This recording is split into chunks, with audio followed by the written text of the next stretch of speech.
নমস্কার বন্ধুরা, আমি পর্ণা। গণেশ চতুর্থীর সবাইকে অনেক অনেক শুভেচ্ছা। আজকে গণেশ চতুর্থী উপলক্ষে বানাবো মোদক। জানেন, এত কম উপকরণে এত সুন্দর একটি গণেশের প্রিয় খাবারটি যে হয় আমি জানতাম না। সেরকম কিছুই লাগে না, কড়াইতে একটু সামান্য ঘি দিয়ে সেটা গরম হলে তার মধ্যে হাফ লিটার মতন দুধ দিয়ে তার মধ্যে আমি 2 বাটি দুধের গুঁড়ো দিয়েছি।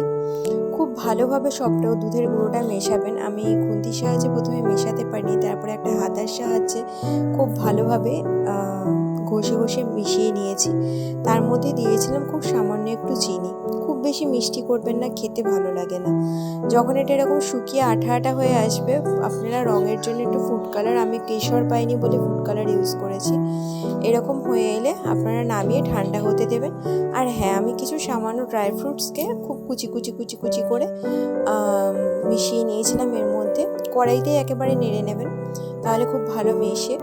তারপরে ওটা ঠান্ডা হয়ে গেলে হাতের সাহায্যে এরকম হাতে একটুখানি ঘি মাখিয়ে তাতে এরকমভাবে একটুখানি মোদকের মতন সাইজ করে একটা ছুরি বা একটা টুথপিকের সাহায্যে এরকমভাবে একটু ডিজাইন করে নিলেই কিন্তু মোদক একদম পুরো রেডি। বিশ্বাস করুন, আমি জানি না দোকানে ওরা কিভাবে বানায়, কিন্তু প্রচণ্ড টেস্টি হয় খেতে।